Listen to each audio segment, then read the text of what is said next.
Hello everyone, आप देख रहे हैं स्टडी विथ नम्रता पांडे। मैं हूं आपके साथ नम्रता पांडे। ये आपके क्लास 8 का अध्याय 5 है। इतिहास का सब्जेक्ट है आपका इतिहास सब्जेक्ट। जब जनता बगावत करती है 1857 और उसके बाद की इसमें बातें की गई है। इसके पहले आपने अध्याय 4 देखा, डीकू, आदिवासी और एक स्वर्ण युग की कल्पना। इसका मैंने कंप्लीट कर दिया है क्लास, लेकिन इसका मैंने पीडीएफ आप लोगों को प्रोवाइड नहीं करवाया था। लेकिन अब आप जाके उस क्लास के डिस्क्रिप्शन बॉक्स में चेक करिएगा, आपको वहाँ पर उस क्लास का पीडीएफ मिल जाएगा। इस टॉपिक को आगे पढ़ने के पहले थोड़ा सा हम पीछे समझेंगे। जिस प्रकार हमने देखा किस प्रकार किसानों के साथ अंग्रेज़ों ने अत्याचार किया, ज़मींदारों के साथ अत्याचार किया, और इसके पहले जो अध्याय में हमने देखा आदिवासी, दीकू और एक स्वर्ण युग की कल्पना। दीकू मतलब बाहरी लोग, यानी जो अंग्रेज थे। तो अंग्रेज़ों ने आदिवासियों पर भी किस प्रकार से अत्याचार किया, किस तरह से उनको, जिस तरह वो जंगलों में घूमकर झूम की खेती करते थे, उन सभी से अंग्रेज़ों ने आदिवासियों को वंचित किया। फिर आदिवासी ने किस प्रकार विरोध करके या फिर विनय करके अपने अधिकार को वापस लिया। लेकिन जितना उनका अधिकार जंगलों पर था उतना तो उसे अंग्रेज़ों ने नहीं दिया, लेकिन फिर भी उसमें 25% दिया। अब जबकि जनता ने देखा, जनता में आपके किसान भी आ जाते हैं, ज़मींदार भी आ जाते हैं, हर तरह के लोग आ जाते हैं। उसमें आपके काश्तकार आ जाते हैं, बुनकर आ जाते हैं, जो चमड़े का काम करते हैं वो आ जाते हैं, हर तरह के लोग। और अब इसमें आदिवासी भी शामिल हो गए। तो सब मिलकर जो जनता बनी और जो जनता थी, अब जनता ने बगावत करनी शुरू कर दी। तो इस अध्याय में जो हम देखेंगे टॉपिक, हमारा बहुत टॉपिक है, जिसमें कि आपको देखना है नीतियाँ और लोग, नवाबों की छीनती सत्ता, के नवाब थे उनसे किस प्रकार उनसे सत्ता छीनी गई, किसान और सिपाही, उनका इसमें वर्णन है इस अध्याय में। फिर सुधारों की प्रतिक्रिया कैसे हुई, और वो भी सुधार अंग्रेज़ों के द्वारा ही की गई। महत्वपूर्ण ये है कि जब अंग्रेज़ों ने इस बात पर गौर किया कि हमारे इस बगावत से या फिर हमारे इस शासन के प्रकार से, शासन करने के तरीके से जनता में बगावत फैल रही है, तो फिर अंग्रेज़ों ने ही सुधार का प्रयास किया। फिर आपका आगे जब आप बढ़ेंगे तो आपको आगे देखना होगा सैनिक विद्रोह, जन विद्रोह कैसे बन गया, और फिर मेरठ से दिल्ली तक, यानी मेरठ में जो बगावत की लहर उठी वो दिल्ली तक कैसे पहुंची, फिर बगावत कैसे फैलनी शुरू हो गई और दूर तक ये बगावत फैली, और विद्रोहियों के कब्जे में 4 महीने तक दिल्ली रहा था इस 1857 के विद्रोह के बाद। और उसके बाद फिर कंपनी का पलटवार हुआ। जब कंपनी एक तरफ से, जब जनता का विद्रोह शुरू हुआ तो कंपनी बिल्कुल हार के कगार पर पहुंच गई थी। लेकिन जब फिर से ब्रिटेन से सेना मंगवाई गई तो फिर कंपनी ने पलटवार किया। फिर आपका इसी अध्याय में कंपनी का पलटवार है, विद्रोह के बाद का साल, जो आखिरी और महत्वपूर्ण टॉपिक है। तो इसको सबको कंप्लीट करते हुए, एक एक टॉपिक को कवर करते हुए हम आगे बढ़ेंगे। देखते हैं आज हम कितने टॉपिक को कवर कर सकते हैं। तो सबसे पहले नीतियाँ और लोग है। उसमें जो महत्वपूर्ण प्रश्न है कि राजाओं और नवाबों की ताकत कब छिनने लगी, और इसका आंसर है आपका 18वीं सदी के मध्य में। आपने अध्याय 4 में ये देखा कि किस प्रकार ईस्ट इंडिया कंपनी की जो नीति थी और उनका जो विचार था, उनका जो शासन करने का तरीका था, जनता पर किस प्रकार प्रभावी हो रहा था। और इन नीतियों से राजाओं, रानियों, किसानों, ज़मींदारों, सिपाहियों, आदिवासियों सबके जीवन पर बहुत ही गंभीर असर पड़ रहा था, गंभीर प्रभाव पड़ रहा था। तो इस तरह आपने पिछले अध्याय में सब कुछ देखा। तो अब हम समझते जाएंगे किस प्रकार नवाबों की सत्ता छीननी शुरू हो गई। तो 18वीं सदी के मध्य में राजाओं और नवाबों की ताकत छीनने लगी थी। उनकी सत्ता और सम्मान दोनों खत्म होते जा रहे थे। बहुत सारे दरबारों में रेजिडेंट तैनात कर दिए गए थे। रेजिडेंट आप समझ सकते हैं, जिसको हर तरह के टैक्स वसूली का काम दिया जाता है और वो अपने मनमाने तरीके से जो टैक्स वसूली करते हैं। तो हर दरबार में, यानी आप ये समझ सकते हैं जब अंग्रेज़ों का दिल्ली पर या भारत पर कब्जा हुआ था, उसमें मुग़ल शासन था, तो मुग़ल के दरबार में भी रेजिडेंट तैनात कर दिए गए। और जो स्थानीय शासक थे उनकी जो स्वतंत्रता थी धीरे धीरे घटते जा रही थी। किस तरह उनको गुलाम बनाया जाने लगा अंग्रेज़ों के द्वारा, उनकी सेनाओं को भंग कर दिया गया और उनके राजस्व वसूली के अधिकार भी अलग अलग इलाके में, मान लीजिए ये मुग़ल का इलाका है, मुग़ल का ये प्रांत है, यहाँ से मुग़ल शासक जहाँ जहाँ राजस्व वसूली करते थे, ये अधिकार मुग़ल से छीनी जाने लगी अंग्रेज़ों के द्वारा 18वीं सदी के मध्य में। ये महत्वपूर्ण प्रश्न है, राजाओं और नवाबों की ताकत कब छीनने लगी? 18वीं सदी के मध्य में। इसके बाद बहुत सारे ऐसे स्थानीय शासक थे, अलग अलग प्रांतों के शासक थे, जो अपने हित की रक्षा के लिए कंपनी के साथ उन्होंने बातचीत की, यानी कि उन्होंने सलाह मशवरा किया कंपनी के साथ। वो एक प्रकार से जिसको आप कह सकते हैं समझौता की। और जैसे झांसी की रानी लक्ष्मीबाई थी, वो चाहती थी कि कंपनी उनके पति की मृत्यु के बाद उनके जो गोद लिए हुए बेटे हैं, झांसी की रानी ने एक बच्चे को गोद लिया था और इन पर भी एक विस्तृत कहानी है, तो उनके जो गोद लिए हुए बेटे थे उनको राजा मान ले। इस प्रकार जो है अलग अलग प्रांतों के शासक ने अंग्रेज़ों से समझौता करने की भी ठानी। और पेशवा बाजीराव द्वितीय के दत्तक पुत्र जो थे नाना साहब, उन्होंने भी ये कंपनी से आग्रह किया था कि उनकी पिता को जो पेंशन मिलती थी, उनकी पिता की मृत्यु के बाद वो पेंशन नाना साहब को मिले। और अपनी श्रेष्ठता और सैनिक ताकत के नशे में जो कंपनी चूर थी, उस कंपनी ने इन सभी के इतने नम्र निवेदन को ठुकरा दिया। अगर ये निवेदन वो कंपनी भी मान लेती तो शायद आज जो दिन है ये दिन नहीं होता और जनता इतनी बड़ी बगावत नहीं करती 1857 के बाद। फिर आपको 1947 का याद है। और इस तरह से जो हुआ ठीक ही हुआ, हमारा देश, हमारा मुल्क आज़ाद हुआ। अब यहाँ पर एक नाना साहब कौन थे? ये पेशवा बाजीराव द्वितीय के दत्तक पुत्र थे। और दत्तक पुत्र आप लोग समझते हैं। और अंग्रेज़ों के कब्जे में जाने वाली आखिरी रियासत कौन थी? यानी अंग्रेज़ों ने जिस रियासत को अपने कब्जे में लिया वो कौन थी? ये महत्वपूर्ण प्रश्न है। ये अवध थी। अवध एक ऐसी रियासत थी और आखिरी रियासत थी जिस पर अंग्रेज़ों ने कब्जा किया था। और अवध पर सहायक संधि कब थोपी गई थी? 1801 ईस्वी में अंग्रेज ने अवध पर एक प्रकार की संधि थोपी कि आप ये संधि मेरे से कर लीजिए तो हम आपसे युद्ध नहीं करेंगे। लेकिन अवध के जो शासक थे उन्होंने इस संधि को स्वीकार नहीं किया, तो अंग्रेज़ों ने अवध को अपने कब्जे में 1856 ईस्वी में ले लिया। तो अंग्रेज़ों ने अवध को अपने कब्जे में कब लिया? 1856 ईस्वी में। फिर यहाँ से आपका प्रश्न शुरू होता है, जब ये अवध को कब्जे में लिया जा रहा था तो उस समय जो शासक थे अंग्रेज़ों के, जो गवर्नर जनरल थे, वो कौन थे? तो ये डलहौजी थे। और उन्होंने ये ऐलान किया था कि रियासत का जो शासन है, यानी रियासत यानी राज्य जो अवध है, उसका शासन ठीक से नहीं चलाया जा रहा है। इसीलिए उस शासन को ठीक करने के लिए यहाँ पर ब्रिटिश प्रभुत्व जारी किया जा रहा है। अगर अंग्रेज ये डायरेक्ट कर देते हमने अवध को अपने कब्जे में ले लिया, तो यहाँ पर भी जनता बगावत करने लगती। और अंग्रेज़ों ने इससे पहले कई बगावत जनता के द्वारा जो की गई थी, अंग्रेज़ों के दिमाग में ये था कि जनता कहाँ तक जा सकती है। उसके बाद कंपनी ने मुग़ल के शासन को धीरे धीरे पूरी तरह से ख़त्म करने की योजना बनाई। और मुग़ल बादशाह यानी मुग़ल शासक के समय जो सिक्का जारी किया गया था, जिसमें मुग़लों के प्रिंट रहते थे या मुग़ल बादशाह के नाम रहते थे या जो भी रहता था, उसको अंग्रेज़ों द्वारा उस सिक्के को, मुग़लों का उस सिक्के से नाम हटा दिया गया। और 1849 में जब गवर्नर जनरल डलहौजी ने ये ऐलान किया कि बहादुर शाह जफ़र की मृत्यु के बाद बादशाह के परिवार को लाल किले से निकाल कर उन्हें दिल्ली से कहीं और बसाया जाए, सब तरह से अंग्रेज ने आजमाया। और अभी तक, यहाँ तक ये जब डलहौजी ने ये ऐलान किया कि बहादुर शाह जफ़र को लाल किले से निकाल कर दिल्ली में कहीं बसाने का ऐलान जब इन्होंने किया डलहौजी ने, तब तक 1857 का विद्रोह शुरू नहीं हुआ था। लेकिन ये आप देख रहे हैं, अवध को 1856 ईस्वी में अपने कब्जे में किया था। लेकिन अब जनता के मन में और भी जहर घुलने लगा था कि अंग्रेज अब अपने सीमा को पार करते जा रहा है। और 1856 में गवर्नर जनरल कैनिंग थे, इन्होंने ये फैसला किया था कि मुग़ल बादशाह के जो आखिरी बादशाह होंगे वो बहादुर शाह जफ़र ही होंगे, इनके बाद कोई बादशाह होगा ही नहीं। तो अब इनकी अत्याचार की सीमा बढ़ते जाने लगी।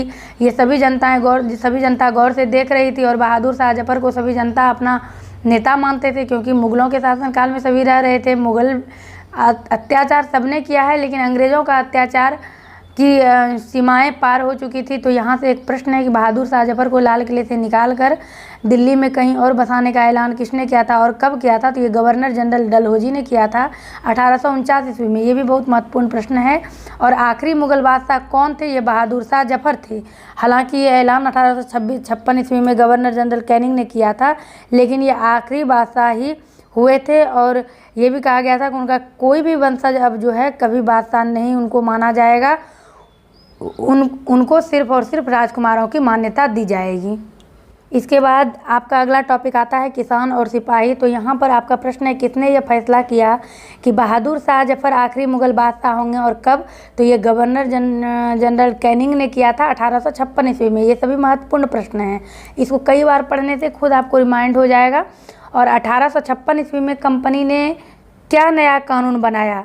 तो यहाँ पर ये जो नया कानून है, ये जब आप किसान और सिपाही टॉपिक देखिएगा तो उसमें था कि गांव में जो किसान और ज़मींदार थे उनसे बहुत ज़्यादा लगान वसूल किया जाने लगा और लगान वसूल करने का तरीका भी काफ़ी सख्त था, बहुत दुखदाई था। इससे क्या हुआ, बहुत सारे लोग महाजनों से जो कर्ज लिए थे वो लौटा नहीं पा रहे थे और इसके कारण उनकी कई पीढ़ियाँ जो पुरानी ज़मीन थी उनके हाथ से निकलती जा रही थी। क्योंकि ये एक कंपनी ने, ये आपने पिछले अध्याय में भी देखा है कि अगर आप जो कर्ज ले रहे हैं उसको नहीं लौटा पा रहे हैं तो आपका जो पुरानी ज़मीनें हैं वो जब्त कर ली जाएगी। अब कंपनी के अंदर जो काम करने वाले भारतीय सिपाही थे उनका अपना असंतोष का अपना वजह था, क्योंकि वो अपने उनको जो वेतन मिलता था, जो भत्ता मिलता था और उनसे जो सेवा की शर्तें कराई जाती थी, वेतन कम, भत्ते कम और सेवा की शर्तें अधिक थी, उससे वो सिपाही भी परेशान थे। तो आप समझ सकते हैं ये जो 1857 का विद्रोह हुआ उसमें किसान किस तरह से शामिल हुआ, क्योंकि उससे लगान इतना वसूल किया जा रहा था और जब किसान लगान नहीं वसूल कर पा रहे थे तो उनके पूर्वज की ज़मीन को हड़प लिया जा रहा था। अब सिपाही इस विद्रोह में कैसे शामिल हुए? तो सिपाहियों को न वेतन न भत्ता, बिल्कुल कम, और उनसे अधिक सेवाएं ली जा रही थी। और फिर आगे चलकर अंग्रेज़ों ने क्या किया कि इन सभी के धार्मिक भावनाओं और आस्थाओं को भी ठेस पहुंचाने का प्रयास किया। और उस ज़माने में क्या होता था कि लोग जो है समुद्र के पार जाना नहीं चाहते थे। ये महत्वपूर्ण कारण है और ये कारण कई जगह जो है विस्तृत नहीं बताया जाता है। और इसमें भी एनसीईआरटी बुक में आप देखेंगे कि एनसीईआरटी बुक एक ऐसा है जिसमें अधिक से अधिक नकारात्मक चीज़ों का वर्णन नहीं किया जाता है, इसलिए ये अधिक खुला हुआ स्टोरी नहीं है। लेकिन उस समय लोग समुद्र पार नहीं जाना चाहते थे क्योंकि उनको लगता था ऐसा कि समुद्र यात्रा से उनका धर्म और जाति भ्रष्ट हो जाएंगे। लेकिन जब 1824 ईस्वी में सिपाहियों को कंपनी की ओर से लड़ने के लिए समुद्र के रास्ते बर्मा जाने का आदेश मिला तो उन्होंने इस आदेश को मानने से इनकार कर दिया। सिपाही ने उन्होंने कहा कि मैं ज़मीन के रास्ते से चला जाऊंगा लेकिन मैं समुद्र के रास्ते से नहीं जाऊंगा। इस पर सरकार ने कहा कि अगर आप सरकार का हुक्म नहीं मानेंगे, यानी अंग्रेज का हुक्म नहीं मानेंगे, तो आपको सजा दी जाएगी।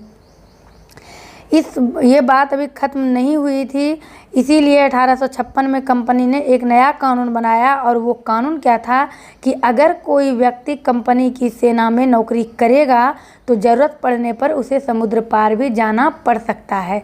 तो यहाँ से एक छोटा सा प्रश्न आएगा, ये नोट्स में मैंने इतना बड़ा लिखा है, लेकिन यहाँ से प्रश्न ये आएगा कि सेना में नौकरी करने के लिए अंग्रेज़ों ने जो समुद्र पार होने की शर्त रखी थी या जो कानून बनाया था, समुद्र पार होने का कानून कब बनाया था?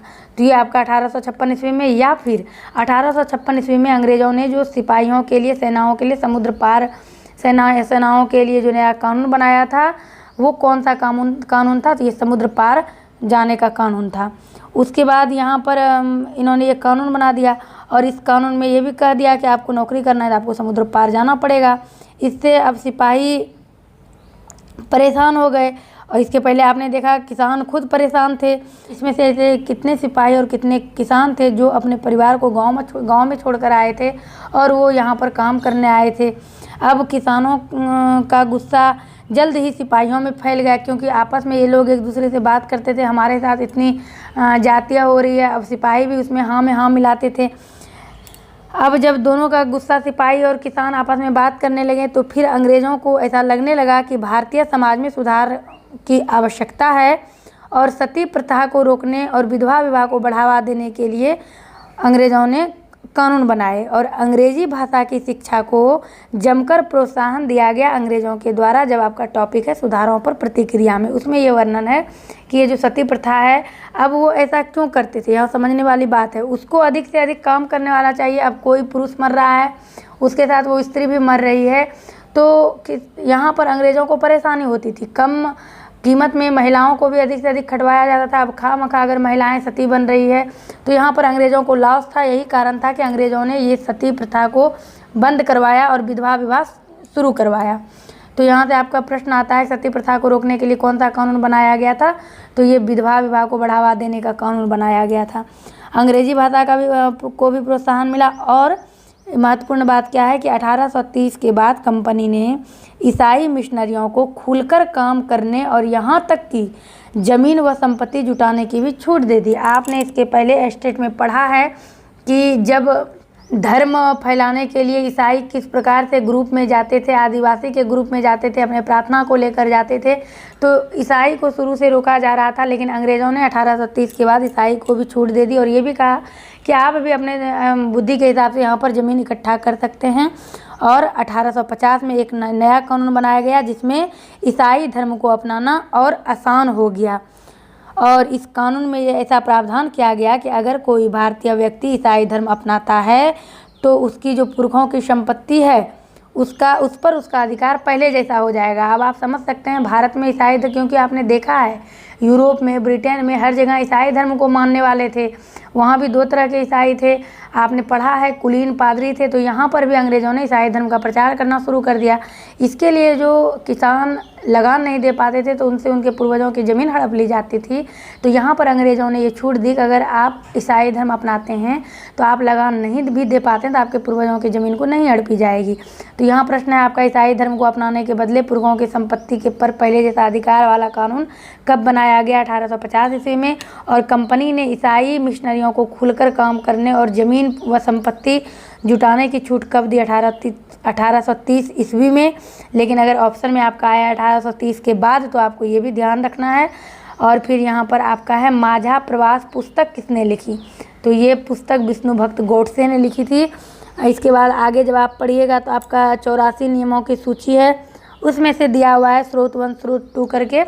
तो ये आपका माझा प्रवास पुस्तक किसने लिखी थी? और पुस्तकों के नाम से कोई भी प्रश्न आए तो उसको आपको याद रखना है, ये विष्णु भक्त गोडसे थे। और फिर आपका है फ्रॉम सिपाही टू सूबेदार, यानी सिपाही से सूबेदार तक किसने व किस भाषा में लिखा था? तो ये सीताराम पांडे ने लिखा था अवधी भाषा में।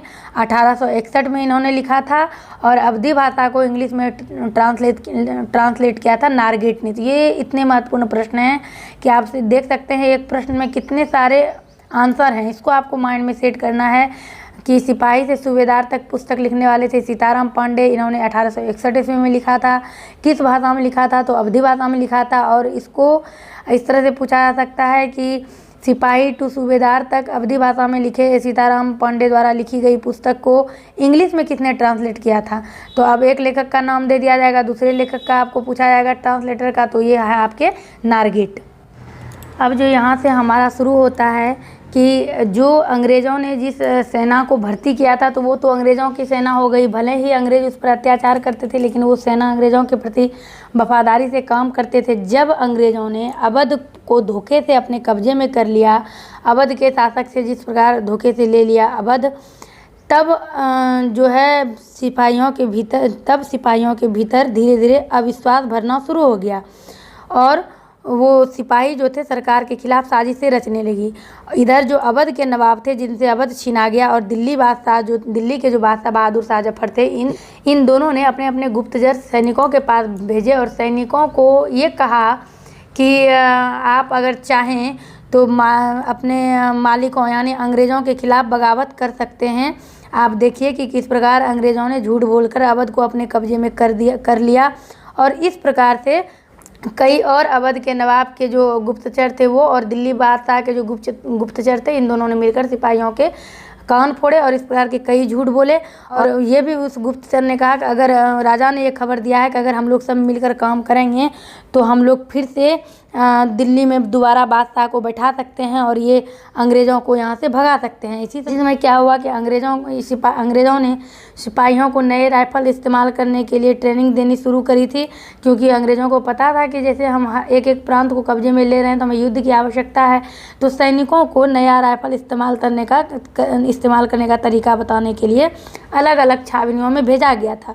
उसी समय एक झूठा प्रोपगंडा फैला, एक खबर फैलाई गई और ये खबर अवध के नवाबों द्वारा या दिल्ली के बादशाहों द्वारा ये खबर फैलाई गई सिपाहियों के मन में नफरत अंग्रेज़ों के खिलाफ भरने के लिए कि आपको जो राइफल इस्तेमाल करने के लिए दिया जाता है उस कारतूस में गाय और सुअर की चर्बी का लेप चढ़ाया जाता है। और इस तरह से ये खबर बिल्कुल सनसनी के साथ बहुत तेज़ी से फैल गई। और जब अब अवध पर जो कब्जा किया था अंग्रेज़ों ने, इससे सिपाही पहले से ही गुस्से में था। जो बादशाह के लोग थे, गुप्तचर थे, इन सब ने क्या किया कि तुरंत एक कहानी और गढ़ दी कि अंग्रेज़ जो है सबको ईसाई बनाना चाहता है, इसीलिए उन्होंने ऐसे कारतूस तैयार किए हैं ताकि उन्हें इस्तेमाल करने से मुसलमान और हिंदू दोनों ही भ्रष्ट हो जाए। इस तरह की जब खबर फैल गई तब सैनिक विद्रोह जन विद्रोह में बदल गया, यानी जितने भी सैनिक थे वो उन्होंने जनता का रूप धारण कर लिया और ये विद्रोह जन विद्रोह में बदल गया। अब जो हमारा टॉपिक है सैनिक विद्रोह और जन विद्रोह, तो सैनिक विद्रोह क्या हुआ? तो सैनिक विद्रोह जब सिपाही इकट्ठा होकर अपने सैनिक अफसरों का हुक्म मानने से इनकार कर देते हैं। जो हेड होते हैं वो सैनिक अगर बोलते हैं कि मैं आपके इस बात को नहीं मानूंगा क्योंकि आप के बात मानने से हमें कोई फ़ायदा नहीं है, हमें देश को बचाना है या अपने हित के लिए हमारे लिए ये फैसला सही नहीं है, तब फिर इसको सैनिक विद्रोह कहते हैं। और शासक और प्रजा में संघर्ष होते रहता था। कभी कभी इतना संघर्ष बढ़ जाता था कि राज्य की सत्ता भी छिन्न भिन्न हो जाती थी, लेकिन बहुत सारे लोग ये मानने लगे थे कि उन सबका शत्रु जो है एक है और ये है अंग्रेज़। इस तरह से भारत के उत्तरी भागों में 1857 में ऐसी स्थिति पैदा हो गई जिसे कि 1857 का विद्रोह कहा गया। और अंग्रेज़ों के 100 साल शासन करने के बाद ईस्ट इंडिया कंपनी को एक भारी विद्रोह से जूझना पड़ा और मई 1857 में ये 1857 का विद्रोह शुरू हुआ और इस बगावत ने भारत में कंपनी का अस्तित्व ही खतरे में डाल दिया। और ये बगावत मेरठ से शुरू हुआ था। मेरठ से शुरू करके सिपाहियों ने कई जगह ये बगावत की और समाज के विभिन्न तबकों के असंख्य लोग विद्रोहियों के साथ खड़े हो गए। कुछ लोगों का ये मानना था कि 19वीं सदी में जो उपनिवेशवाद हैं, जो अंग्रेज़ आकर बसे हुए हैं, इनके खिलाफ जो है दुनिया भर के लोग हमारे इस संघर्ष के साथ खड़े हो जाएंगे। तो प्रश्न यहाँ है 1857 का विद्रोह कहाँ से शुरू हुआ था? मेरठ से। उसके बाद यहाँ पर है आपका मंगल पांडे को फांसी पर कब लटका दिया गया था? ये प्रश्न तो कई बार पूछे जाते हैं अन्य तरह के एग्जामों में भी। तो ये 29 मार्च 1857 ईस्वी को मंगल पांडे को फांसी दे दी गई थी और 85 सिपाहियों को अपने अफसरों का हुक्म न मानने के आरोप में 10-10 साल की सज़ा कब सुनाई गई थी? 9 मई 1857 को 85 सिपाहियों को। हुआ ये था यहाँ पर कि जब मेरठ में कुछ सिपाही को तैयार किया गया था, तैनात किया गया था और सिपाहियों ने नए कारतूसों के साथ फौजी अभ्यास करने से इनकार कर दिया था क्योंकि सिपाहियों के दिमाग में ये बात बैठ गया था कि कारतूसों में गाय और सूअर की चर्बी का लेप चढ़ाया गया है। तो जब सिपाहियों ने इनकार किया तो 85 सिपाहियों को नौकरी से निकाल कर उनको 10-10 साल की सज़ा दी गई। और ये बात है 9 मई 1857 की। लेकिन मेरठ में तैनात दूसरे भारतीय सिपाहियों ने भी इस पर ज़बरदस्त अपनी प्रतिक्रिया दिखाई और 10 मई को यानी महज 24 घंटे बाद ही सिपाहियों ने मेरठ की जेल पर धावा बोलकर वहाँ जितने भी सिपाहियों को बंद किया था वहाँ से सबको उन्होंने आज़ाद करवा लिया और अंग्रेज़ के कई अफसरों पर हमला करके उन्हें मार गिराया। उनके बंदूक, उनके हथियार सब कुछ अपने कब्जे में ले लिया। अंग्रेज़ों की इमारतों को, संपत्तियों को, सबको आग लगा दिया क्योंकि विद्रोहियों को ये लालच नहीं था ये चीज़ हमें चाहिए। बस मन में एक विद्रोह फैला कि किसी तरह इसको यहाँ से खदेड़ कर भगाना है। फिर आपका अगला प्रश्न है किसने खुद को पेशवा घोषित किया? पेशवा प्रधानमंत्री आपने पढ़ा है, तो ये आपके थे नाना साहब ने। इन्होंने खुद को ये पेशवा घोषित किया था। तो नाना साहब की जब बात आती है तो ये इनकी बात कहाँ पर आई? तो जब अंग्रेज़ अफसरों को मार गिरा दिया, अंग्रेज़ों के हथियार, बंदूक वगैरह कब्जे में ले लिए गए, फिर फिरंगियों के खिलाफ युद्ध का ऐलान किया गया। फिरंगी क्या होता है? तो फिरंगी आपका विदेशी है। तो फिरंगी के खिलाफ युद्ध की घोषणा की गई और उसके बाद मेरठ में जो सिपाहियों की टोली थी उसने 10 मई की रात घोड़े पर सवार होकर बिल्कुल रात में ही वो वहाँ से निकले और सभी दिल्ली की तरफ बढ़ गए। और उनके आने की खबर जैसे ही दिल्ली में फैली, दिल्ली में जो तैनात टुकड़ियाँ थी यानी अंग्रेज़ों के ही जो सैनिक थे वो अंग्रेज़ों के खिलाफ हो गए और मेरठ से आने वाले सिपाहियों की टोली के साथ वो सभी मिल गए और इस प्रकार दिल्ली में भी 1857 का विद्रोह तेज़ी से फैल गया। तो यहाँ पर जब मेरठ से सिपाही दिल्ली आ गए और दिल्ली के भी जो कुछ सैनिक थे वो सभी मिलकर लाल किले को इन सभी ने घेर लिया और वो बादशाह बहादुर शाह जफर से मिलना चाह रहे थे। लेकिन बहादुर शाह जफर के महल के बाहर जितने भी सैनिक थे वो सभी इन सैनिकों को अंदर नहीं जाने देना चाहते थे। लेकिन सैनिकों की एक जिद थी कि उनको बहादुर शाह जफर से मिलना है। इस प्रकार सभी सैनिक जबरदस्ती बहादुर शाह जफर के महल में घुस गए और उन्हें जबरदस्ती अपना नेता घोषित कर लिया। लेकिन बहादुर शाह जफर अंग्रेज़ों की ताकत से भली भांति परिचित थे। बहादुर शाह जफर अंग्रेज़ों से किसी प्रकार की लड़ाई, किसी प्रकार का विद्रोह करना नहीं चाहते थे। लेकिन ये जो जन विद्रोह था, जनता की जो बगावत थी, उन्होंने जबरदस्ती बहादुर शाह जफर को अपना नेता घोषित कर दिया। इसका परिणाम बहादुर शाह जफर को भोगना पड़ा था।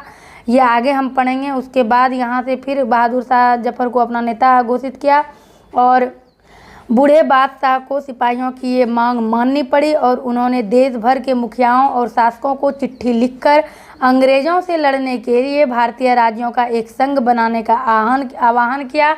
और अब तो अंग्रेज़, चूँकि बहादुर शाह जफर अंग्रेज़ों के इशारे पर नाचते थे, अब जब बहादुर शाह ही नेता बन गए इस जन विद्रोह के, तो बहादुर शाह के इस एकमात्र कदम के बहुत गहरे परिणाम सामने आए।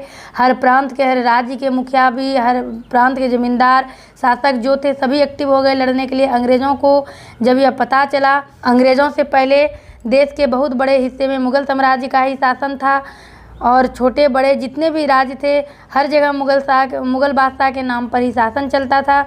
ब्रिटिश शासन के विस्तार से भयभीत ऐसे बहुत सारे शासक थे जिनको लगता था कि अगर मुग़ल बादशाह दोबारा शासन स्थापित कर ले तो वो मुग़ल आधिपत्य में दोबारा अपने इलाके का शासन बेफिक्र होकर चला पाएंगी।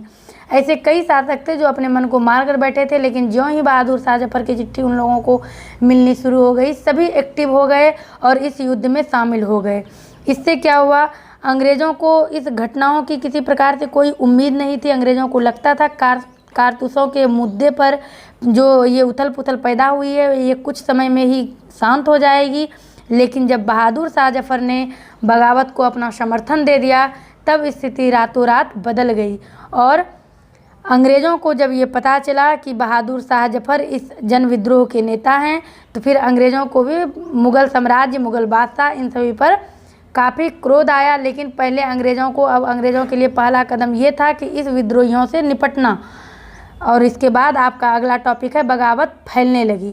तो इस टॉपिक को हम अगले क्लास में कवर करेंगे, नहीं तो ये वीडियो अधिक बड़ा हो जाएगा और अगले क्लास में इसको हम कंप्लीट करके उसी में इस नोट्स का हम आपको PDF दे देंगे। तो यहाँ तक हमने समझ लिया किस प्रकार से युद्ध की तैयारी हो गई। इधर अंग्रेज़ तैयार है और इधर बहादुर शाह जफर के नेतृत्व में सारे जन विद्रोह यानी जनता, सैनिक, जितने भी शासक हैं, जितने भी आपके राज्यों के मुखिया हैं, ये सभी इनके साथ खड़े हैं। तो कल हम लोग इस विद्रोह को देखेंगे। आज बस इतना ही। मिलते हैं आपसे अपने अगले क्लास में। बने रहिए आप इस चैनल के साथ।